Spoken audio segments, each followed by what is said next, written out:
Hey guys, Anthony here, Bibles and Barbells. Today's video is going to be a little bit off topic for me. I happen to be in my wife's closet today, and you may be asking the question, what are you doing in your wife's closet? Well, since space is limited here in the apartment that we live in, I have gear and items stored everywhere, and my wife's closet has not been spared. So I've kind of bargained with her to keep some stuff in her closet. So today when I went in to get something, I looked at all her shoes that were in there, and this idea for this video came to my mind. And in an SHTF environment, I'm drinking some iced coffee. Found a new brand of coffee that I'm testing out or tried out today called High Brew. This is black and bold. It comes in a couple different varieties. So I'm testing it out, maybe doing a video on it in the future. But it's very good, refreshing, especially in the 90+ degree weather. Iced coffee tastes really good. But getting back to the shoes, and looking at my wife's closet and looking at what she wears day in and day out here in South Florida, and everyone knows the weather is always pretty hot down here year-round, including in the winter months. You know, you get some chilly weather, but for the most part, it's hot. So a lot of women, not just my wife, wear shoes like this down here. This is one sample, guys, right here. This is a Jack Rogers sandal. I know all you preppers out there know what I'm talking about, right? You probably don't. But a lot of the ladies watching probably know what this sandal is and how much it costs. It's made by Jack Rogers, or brand Jack Rogers, and these are upwards of, well over $100, up to $150 a pair. Okay, very nice shoes, stylish, yes they are, but in an SHTF situation, a natural disaster, a flooding, earthquake, hurricane, the aftermath, if this is the only type of shoe that you have or wear here in South Florida or wherever you live in the country, when a disaster strikes or a situation that may require you to evacuate or leave, or you may be at a cafe or out shopping and something happens and find yourself having to run with a pair of shoes like this on, you're going to be in a world of hurt.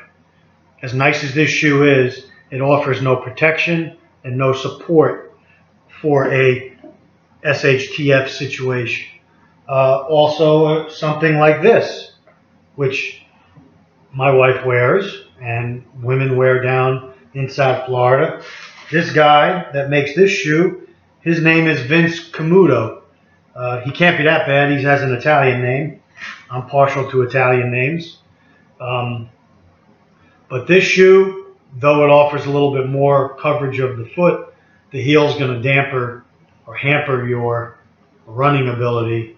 And believe me, when something happens, the glass is flying, wood is splintering, metal is flying, shards are sticking out everywhere, and your feet will get cut up immediately.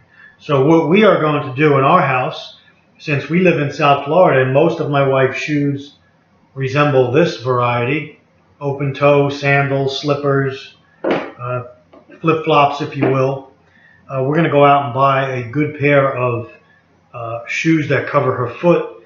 Maybe not something as radical as like a SWAT type boot, but something like a hiking boot like this that covers the foot, protects the ankle, and offers some good traction and support, and also is light enough to be able to run in or run away in, would be a good choice. So, and something that breathes. This shoe happens to breathe also down here in South Florida. That's important. So the purpose of this video today was not to show you my wife's shoe collection. If we did, we'd be here all day. but it is to show you the importance of footwear. In an SHTF situation for a prolonged period of time, you want good footwear.